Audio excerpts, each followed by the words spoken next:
Salam, mən Azərbaycan müəllimi Sevinç Nuriyeva. Bu gün sizinlə izah edəcəyimiz mövzu söz birləşmələrinin növləri və sintaktik əlaqələr mövzusudur. Gəlin birinci görə söz birləşmələri nədir?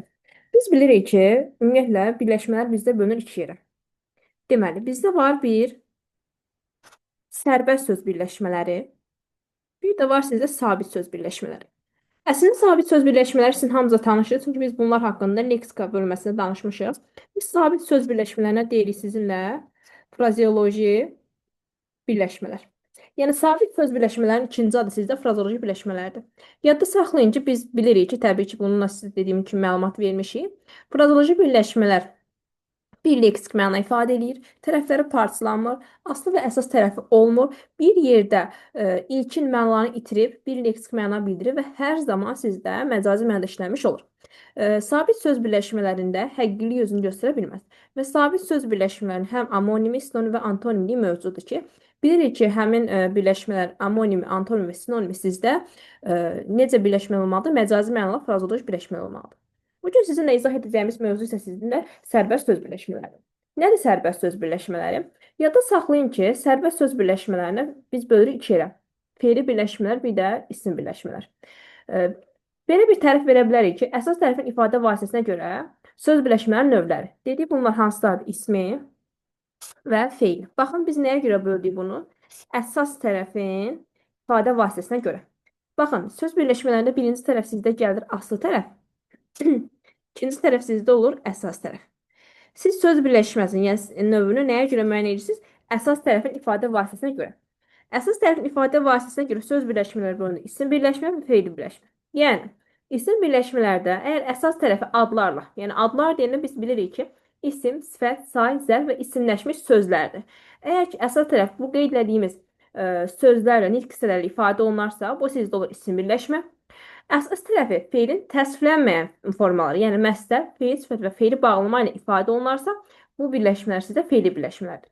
Gəlin bir neçə nümunə yazaq sizin üçün. Məsələn, dağ havası, daha sonra evin yuxarısı, daha sonra yaza bilərik sizin üçün maraqlı əsər. Baxın, fikir versəniz burada dedik ki, əsas tərəf, yəni ikinci tərəf baxırsınız. Əsas tərəf sizdə nə ilə ifadə olunub? Adlarla. Yəni dağ havasında isimlə, evin yuxarısı zərflə, maraqlı əsərdə isə əsas tərəf sizdə isimlə ifadə olunub. Deməli, bu tipli birləşmələr isə isim birləşmələr. Bəs fe'li birləşmələr hansılardır? Məsələn, yaza bilərik sizin üçün kitab oxuyan. Fikir versəniz, bu birləşmənin əsas tərəfi sizdə nə ifadə olunub? Fe'li sifətlə. Deməli, bu birləşmə isə fe'li sifət birləşməsidir. Yəni, fe'li sifət tərkibi adlanır. Daha sonra, məsələn, yaza bilərik fe'li bağlama ilə evə gələndə. Fikir versiniz, anda, əndə şəkilçisi bilirsiniz ki, sizdə fe'li bağlama şəkilçisidir. Deməli, bu sizdə də fe'li birləşmə. Və yaxud da məsdər ola bilər kitab oxumaq. Bu da sizdə nədir? Məsdər söz birləşməsi. Yəni, məsdər tərkibi deyirik bunu. Yadda saxlayın ki, burada gördüyünüz kimi mən əsas tərəfin ifadə vasitəsinə görə söz birləşməsinin isim və ya da fe'li olmasına baxdıq, nəzər yetirdik. Gəlin birinci başqa isim birləşmələrdir. Dedik ki, əsas tərəfi sizdə adlarla ifadə olunan birləşmə isim birləşmələrdir. Yadda saxlayın, isim birləşmələri də biz bölürük sizinlə iki yerə. Bir var sizdə təyini birləşmə, yəni təyini söz birləşməsi. Bir də var sizdə qeyri-təyini isim birləşmə. Bunların arasındakı fərq nədir? Yadda saxlayın ki, təyin söz birləşmələrində birinci tərəf əsas tərəf, ikinci tərəfi təyin edir. Təyin söz birləşmələri sizdə var 3 növü. Birinci növ təyini söz birləşməsi, ikinci növ təyini söz birləşməsi və üçüncü növ təyini söz birləşməsi. Bəs qeyri-təyini söz birləşmələri nədir? Baxın, qeyri-təyini söz birləşmələrində aslı tərəf sizdə. Baxın, şəkilçiləri yazacağım bura. Aslı tərəf, deməli, mənsubiyyət şəkilçisi, qısa yazıram. Daha sonra yönlük, təsirlik, yerlik və çıxışlıq hal şəkilçisi qəbul edir və əsas tərəfi adlarla ifadə olunur. Gəlin nümunə yazaq sizin üçün. Məsələn, buna yaza bilərik gözləri yaşlı. Ki verirsinizsə burada sizdə aslı tərəf, yəni birinci tərəfi sizdə nəyin ifadə olunur? Mənsubiyyət şəkilçisi, onun gözləri, i sizdə mənsubiyyət. Və ya da yönlü hal şəkilçisi olsun. Gözəlliyə vurğunluq. Ki verirsiniz birinci tərəfi sizdə aslı tərəf nə ilə ifadə olunur? Yönlü hal şəkilçisi ilə. Məsələn, yaza bilərik sizin üçün yerli hal şəkilçisi. Gözlərində sevinç. Ki verirsə birinci tərəfdən də yerli hal şəkilçisi ifadə olunmuşdur. Bir də deyirəm, qeyri-təyinli söz birləşmələrində aslı tərəf sizdə. Aslı tərəf mənsubiyyət, yönlü hal, təsirli hal, yerli və çıxışlı hal şəkilçiləri ilə ifadə olunur. Və əsas tərəfi sizdə adlarla ifadə olunur. Yadda saxlayın. Qeyri-təyinli söz birləşmələri yadda saxlayın ki, bütövlükdə bir cümlə özü olur. Cümlə yazaq sizin üçün. Böyüyə hörmət hamının borcudur. Baxaq. Baxın. Ee, Hamının borcudur. Nə? Böyüyə hörmət. Ki verirsə burada böyüyə hörmət sizdə. Qeyri-təyinli söz birləşməsi. Birinci tərəf sizdə yönlü hal şəkilçisi qəbul edib sizdə nədir? Qeyri-təyinli söz birləşməsi. Və gördüyünüz kimi bir yerdə bir cümlə özü olur və bir suala cavab verir. Bu sizdə qeyri-təyinli söz birləşmələri. Yəni danışaq indi sizinlə təyinli söz birləşmələri. Dedik təyinli söz birləşməni siz bölürsünüz 3 yerə. Birinci növ, ikinci növ və üçüncü növ təyinli söz birləşmələri.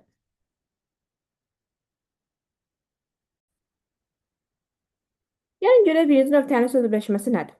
Deməli, birinci növ təyinli söz birləşməsi. Baxaq. Hal və mənsubiyyət şəkilsinin iştirakı olmadan yaranan birləşmələrə biz deyirik birinci növ təyinli söz birləşmələri. Birinci növ təyinli söz birləşməsinə belə bir düstur veririk ki, birinci tərəf 0, ikinci tərəf sizdə 0. Bu düsturun mənası nədir? Yəni sizdə söz birləşməsinin birinci tərəfində və ikinci tərəfində xüsusi bir şəkilçi yoxdur ki, yəni hal və yaxud da mənsubiyyət şəkilçisindən söhbət gedir təbii ki. Hal və mənsubiyyət şəkilçisi yoxdur ki, bunlar sizdə nəyə əmələ gətirir? Birinci növ təyinli söz birləşmələri. Məsələn, yaza bilərik burada. Düzdür, bayaq yuxarıda bu sözü qeyd eləmişəm, söz birləşməsini. Maraqlı əsər, məsələn, gözəl qız. Fikir versəniz, burada qeyd etdiyim söz birləşmələrinin birinci və ikinci tərəflərində heç bir hal və mənsubiyyət şəkilçisi iştirak etməyib. Deməli, siz bu tipli birləşmələr deyirsiniz, birinci növ təyinli söz birləşmələri. Yəni, birinci tərəf, ikinci tərəfə xüsusi formal şəkilçi olmadan yanaşır. Belə birləşmə adlanır birinci növ təyinli söz birləşməsi. Amma bəzən bu çox səhv başa düşülür tələbələr tərəfindən ki, ümumiyyətlə birinci növün yaranmasına şəkilçi iştirakı olmur. Baxın, maraqlı əsər birləşməsinə fikir versəniz, burada sizdə birinci tərəfində, aslı tərəfində sizdə nə var? Leksik şəkilçi var. Deməli, sizdə söz birləşməsinin tərəflərinin baxın yaranmasında hal və mənsubiyyət iştirak etmir. Amma tərəflərində həm aslı, həm əsas tərəfində digər leksik şəkilçilər iştirak edə bilər. Dediyim kimi, burada maraqlı əsər ifadəsində gördüyünüz kimi sizdə isimdən sifət düzəldən leksik şəkilçisi iştirak edir. Yadda saxlayın ki, birinci növ təyinli söz birləşmələrində, deməli, birinci tərəf sizdə təyin ola bilən, yəni hansı nitq hissəsi sizdə təyin ola bilir? Həmin nitq hissəsi ifadə olunur. Məsələn, birinci tərəf sizdə ola bilər isim, bilirsiniz də isim sifətləşənə təyin olur. Sifət ola bilər, say ola bilər, əvəzi ola bilər, fe'li sifət ola bilər və zərf ola bilər. Deməli, birinci növ təyinli söz birləşməsinin birinci tərəfi bu sayda nitq hissələrlə ifadə ola bilər. Amma ikinci tərəf isə sizdə əsasən ismlə ifadə olunur. Yadınızda qalsın, bax, əsasən deyirəm, ismlə ifadə olunur. Məsələn, fikir versəniz burada yazdığım söz birləşmələrinin ikinci tərəfi sizdə nədir? İsmlə ifadə olunmuş olur. Amma birinci tərəf sizdə nədir? Sifət. Və yaxud da gəlin zərflə yazaq. Birinci tərəfi zərf olsun. Yuxarı mərtəbə. Fikir versəniz, birinci tərəfi sizdə zərfdir, ikinci tərəfi sizdə nədir? İsimdir. Və yaxud əvəzi olsun. Həmin adam. Burada da gördüyünüz kimi birinci tərəf əvəzi, ikinci tərəf isim. Say ola bilər. Birinci sinif. Gördüyünüz kimi birinci tərəf sayda sizdə, ikinci tərəf sizdə isimdir. Məsələn, fe'li sifət də ola bilər burada. Çalışan uşaq. Birinci tərəf sizdə fe'li sifət, ikinci tərəf sizdə isimdir. Yanınızda qalsın. Birinci növ təyin söz birləşmənin tərəfləri sintaktik təhlil zamanı cümlədə ayrılır. Yəni, birinci tərəf cümlədə təyin, ikinci tərəf sizdə müxtəlif cümlə üzrə ola bilir. Yəni, siz bunları sintaktik təhlil zamanı parçalayırsınız. Amma bizdə bəzi birinci növ təhlil söz birləşmələri var ki, Siz həmin birinci növ təyin söz birləşmələrini sintaktik təhlil etdiyiniz zaman bütövlükdə bir cümlə özü kimi qəbul edirsiniz. Bu, o vaxt sizdə mümkün olur ki, ikinci tərəf ayrılıqda işlənə bilməsin. Məsələn, hansılar bunlar ki, bir yerdə təhlil edirsiniz? Hər tərəf, qədim dövr, daha sonra yeni il, orta əsrlər, daha sonra nadir hallarda,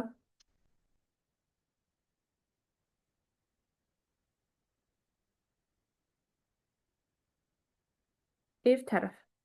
Fikir isə buradakı qeyd etdiyim birinci növ təyin söz birləşmələri.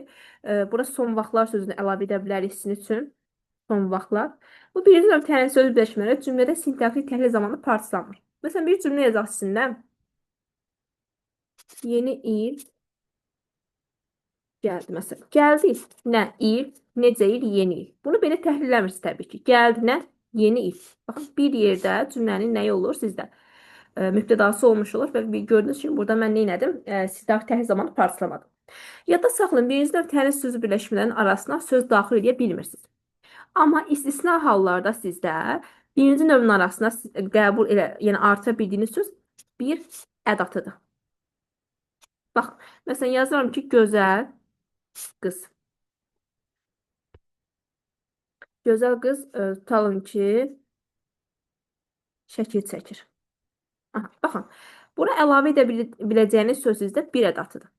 Bəzən tələbələr buradakı bir sözünü sizə say götürürlər. Baxın, biz demişik ki, əgər ki bir sözünü siz gəlib iki sözü ilə əvəz edə bilirsinizsə, bu sizdə saydır. Amma bir sözü iki ilə əvəz olunmursa, bu sizdə nədir? Ədatdır. Gözəl bir qız ifadəsindəki bir sözü sizdə nə olacaq? İlk hissəsi baxımından küməsinin ilk hissəsi olan ədat. Yadınızda qalsın. Gəlin davam edək, görək ikinci növ təyin söz birləşmələri nədir? İkinci növ təyin söz birləşmələri yeni başlıq yazaq sizinlə. İkinci növ təyin söz birləşmələri.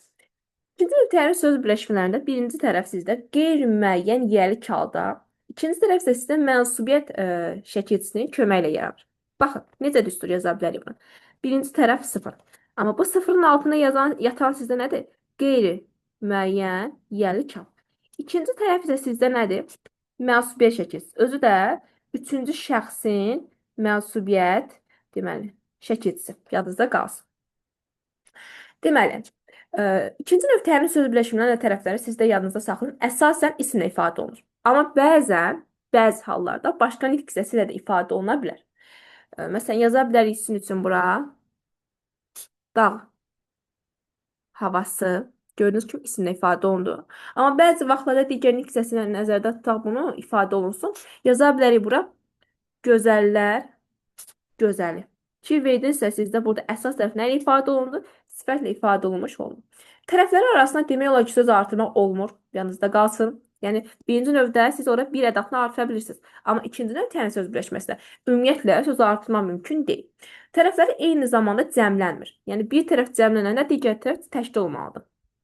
Məsələn, yazaq bunun üçün sizə söz adları deməli. Fikir verirsə, burada birinci tərəf təkdədir, ikinci tərəf cəmdədir. Gördünüz ki, birinci tərəfdə sizdə şəkilçi yoxdur, qeyri-müəyyən yiyəlik haldır. İkinci tərəfdə sizdə nədir? Üçüncü şəxsin təkinin mənsubiyyət şəkilçisi işləmiş olur. Amma istisnalar təbii ki, özünü göstərir. Burada da bir istisnalıq var ki, dedik ki, bir tərəf cəmlənəndə digər tərəf təşkil olur. Amma elə ikinci növ təmin söz birləşmələri var ki, hər iki tərəf cəmlənir. Hansılardır bunlar? Atalar sözləri, qocalar evləri, elmlər namizədləri, elmlər doktorları, gənclər təşkilatları, həmkarlar ittifaqları. Gördüyünüz kimi bunların hər iki tərəfi sizdə nədir? Atalar sözləri. Hər iki tərəfi sizdə cəm şəkilçisini qəbul etmiş olur. Bütövlükdə bir cümlə özü olur. Yəni siz bu birləşmələri sintaktik təhlil zamanı parçalamırsınız. Bütövlükdə cümlənin bir üzvü kimi qəbul olunur. Məsələn, yazaq bura. Dağ havası təmizdir. Baxın. Təmizdir. Nə sualına cavab verir, bir yerdə işlənir və cümlə nə olur? Sizdə mübtədası olmuş olur. Adətən şəxs əvəzilərlə ifadə olunmur. Yadınızda saxlayın. İkinci növ təmiz söz birləşmələri. Çünki şəxs əvəzliyi sizdə nə qeyri-müəyyən yiyəlik halda olur, nə də mensipi şəkilsiz qəbul edə bilir. Bilirik ki, şəxs əvəzliyi sizdə hansılardır? Mən, sən, o, biz, siz, onlar. İkinci növün də bilirik ki, şəxs əvəzli mənsubiyyət qəbul etmədiyinə görə ikinci növün əsas tərəfi ola bilməz və mənsubi şəxs əvəzləri qeyri-müəyyənlik halda olmadığına görə ikinci növün aslı tərəfdə kimi işlənə bilmirlər. Daha sonra keçək üçüncü növ təyin söz birləşmələrinə. Üçüncü növ təyini söz birləşmələri. Nədir? Birinci tərəfin müəyyən yeri halda, ikinci tərəf isə sizdə bütün şəxslərin, baxın, burada qeyd edirəm sizdə bütün şəxslərin mənsubiyyət şəkilsini qəbul etsin. Necə düstur verə bilərik buna? Birinci tərəf sizdə yerlik hal şəkilçisi, ikinci tərəf sizdə nədir? Mənsubiyyət şəkilçisi. Fikir verinizsə, mən buradan ikinci növdə sizin üçün qeyd eləmişdim, deməli. Üçüncü şəxsin deməli, mənsubiyyət şəkilçisini, amma üçüncü növdə isə sizdə, burada xüsusi bir, belə deyiləm, şəxs ayırmadım. Bütün şəxslərdə mənsubiyyət şəkilçisini qəbul edə bilər. Tərəfləri əsasən isimlə ifadə olunur, amma digər nitq hissələri də ifadə oluna bilər. Tərəflər arasına ikinci növdən fərqli olaraq istədiyiniz qədər söz artıra bilərsiniz. Məsələn, yaza bilərik ki, Nizaminin deməli, xəmsəsi. Baxın, Nizaminin xəmsəsi dediyim zaman birinci tərəf sizdə yerlik hal, ikinci tərəf sizdə nədir? Mənsubiyyət şəkilçisi. Siz bunun arasında çox belə deyim də, istədiyiniz qədər söz artıra bilərsiniz. Nizaminin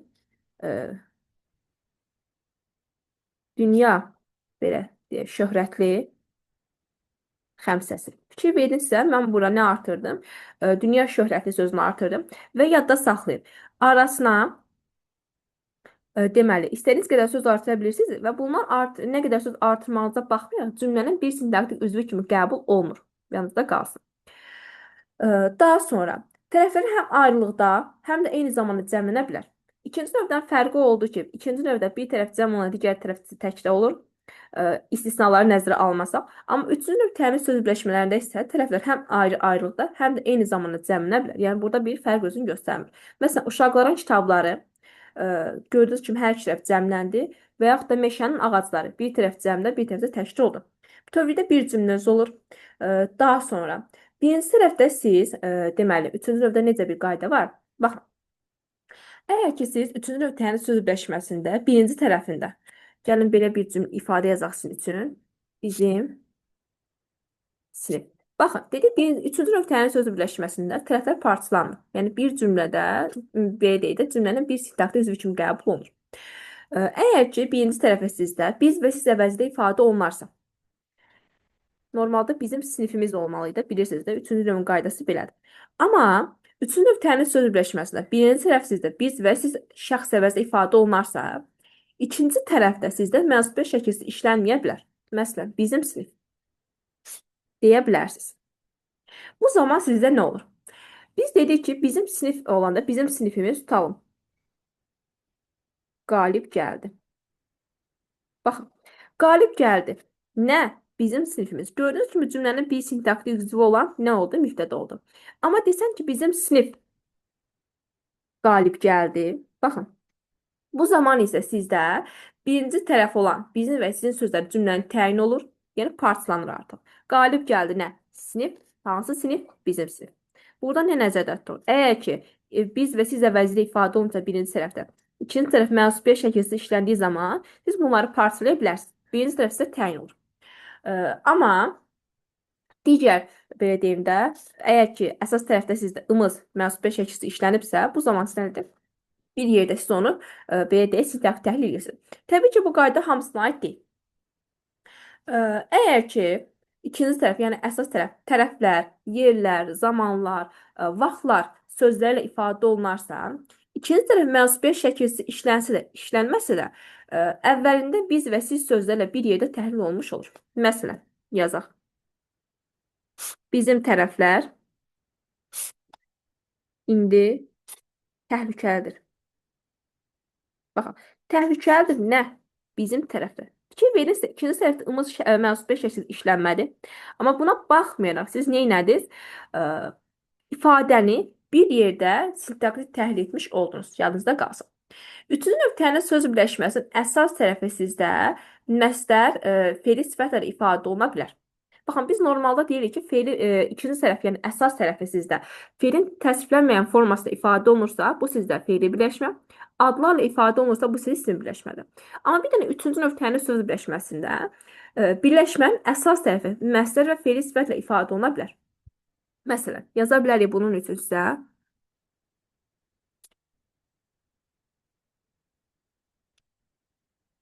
Onun oxuması, sənin danışmağın, onları oxuyanları. Bura nə yazır? Onun oxuması silindi. Onların oxuyanları. Deməli, baxın, fikir verirsə, əgər ki biz qaidiyə əsasən nəzərdə tutsaq, burada onun oxuması ikinci tərəfdə sizdə mənsubiyyətdir, sənin danışmağın mənsubiyyətdir, onların oxuyanları fe'l sifətdir. Əgər ki dediyimiz qaidiyə əsasən nəzərdə tutsaq, siz buna fe'l birləşmələr deməlisiniz. Amma buna fe'li birləşmə demirsiniz. Bunlar isim birləşmədir. Nəyə görə? Yadda saxlayın ki, üçüncü növ təyin söz birləşməsi əsas tərəf əgər məstər və fe'li sifət şəkilsə, təbii ki bu hamısına aid olmur. Məstərin bir iki maq şəkilsi var. Fe'li sifətdə də sizdə an şəkilçisidir ki, deməli, əgər ki, əsas tərəf an şəkilçisi fe'li sifətlə ifadə olunarsa və bunların əvvəlində, baxın, gördüyünüz kimi əvvəllərində yelik hallı bir söz işlənir. Əgər ki, maq və an şəkilçili sözlərdən əvvəl yelik hal şəkilçili bir söz işlənərsə, bunlar sizdə nədir? Üçüncü növ təyin söz birləşmələri. Amma təbii ki, maq və an şəkilçili fe'li sifət və məstərdən əvvəl yelik hallı söz işlənmərsə, siz orada nə deyəcəksiniz bunlara? Təbii ki, fe'li birləşmə. Məsələn, onun yaxşı oxuması. Baxın, burada dediyim ifadə gördüyünüz kimi məstərdir. Özündən əvvəl yelik hallı sözə aiddir. Deməli, buna nə deyirsiniz? Üçüncü növ təyini söz birləşməsi. Amma burada onun sözü olmasa, gəlin burada qeyd edək, yaxşı oxuması. Bu ifadəyə nə deyəcəksiniz? Fe'li birləşmə. Nəyə görə? Çünki özündən əvvəl yelik hallı söz yoxdur. Yadınızda qalsın. Amma dediyim kimi, təbii ki, bu bütün fe'li sifət şəkilçilərinə aid olmur. Məsələn, dıq və bir də acaq var ki, məsələn, yaza bilərik ki, onun oxuduğu və yaxud da yaza bilərik ki, sənin oxuyacağın. Gəlib təbii ki, siz bunlara üçüncü növ təyin söz birləşməsi demirsiniz. Niyə? Dediyim kimi, bu bütün fe'li sifət şəkilçilərinə şamil olunmur. Yadınızda qalsınlar. Daha sonra fe'li birləşmələr nədir? Bunlardan danışaq biraz sizə. Fe'li birləşmələr. Deməli, əsas tərəfi fe'lin təsriflənməyən formalarla ifadə olunursa, bunlar sizdə nədir? Fe'li birləşmələr, yəni tərkiblər. Fe'li birləşmələrin əsas tərəfi fe'l ifadə olunur, hərəkət bildirir. Birinci tərəf isə sizdə yadda saxlayın, hərəkətin müxtəlif cəhətdən izah edə bilər. Sizdə var məsləhət tərkibi, fe'li sifət tərkibi və fe'li bağlama tərkibi. Çox çətin deyil. Niyə? Çünki biz sizinlə bu barədə deməli, fe'lin təsriflənməyən formalarını keçəndə məlumat vermişik. Demişdik ki, əsas tərəfi məsələn məstərlə ifadə olunursa və özünün əvvəl gələn sözlə bir yerdə işlənib, onu özünün daxilinə qatırsa, bunlar sənədir məstər tərkibi. Fe'li sifət tərkibinədir. Əsas tərəf fe'li sifətlə ifadə olunursa və özünün əvvəl gələn bir söz özünün daxilinə qatırsa, bu sizdə fe'li sifət tərkibi. Təbii ki, bilirik ki, fe'li sifət şəkilçiləri orada özünü göstərməlidir. An şəkilçisi, mış şəkilçisi, dıq şəkilçisi, dıq üstəgəl mənsubiyyət deyirik buna. Daha sonra malı şəkilçisi, ası və acaq şəkilçiləri. Bunlar bilirik ki, fe'li sifət şəkilçiləri. Burada qeyd edək sizlər üçün. Daha sonra məstərin şəkilçisi bilirik ki, maq şəkilçisidir və hər zaman bu şəkilçilər sizdə qrammatikdir və fe'li bağlama şəkilçiləri hansılardır? Məsələn, anda, daha sonra ıb, araq şəkilçisi, daha sonra ar, maz şəkilçiləri, a, A şəkil hissələri eyni sözün təkrarına qoşulur və s. ki, bunlar haqqında biz sizə məlumat vermişik. Bunlar fe'li bağlama şəkil hissələri. Yadda saxlayın. Əsas tərəfi fe'lin təsvirlənməyən formaları ifadə olunursa, bunlar sizə nədir? Fe'li birləşmələrdir. Yadda saxlayın, fe'li birləşmələr fe'li xəbər ola bilmirlər. Niyə? Çünki bilirik ki, məsdər və fe'li sifət cümlənin ismi xəbər olur. Fe'li bağlama isə ümumiyyətlə cümlədə xəbər ola bilmir. Cümlənin yalnız nəyi olur? Zərfi olur. Fe'li birləşmənin əsas tərəfi də fe'llə ifadə oluna bilər. Yəni, tək əsas tərəfindən söhbət gedir. Asıl tərəfdə isə fe'llə ifadə oluna bilər. Danışa-danışa, danışa-danışa getmək.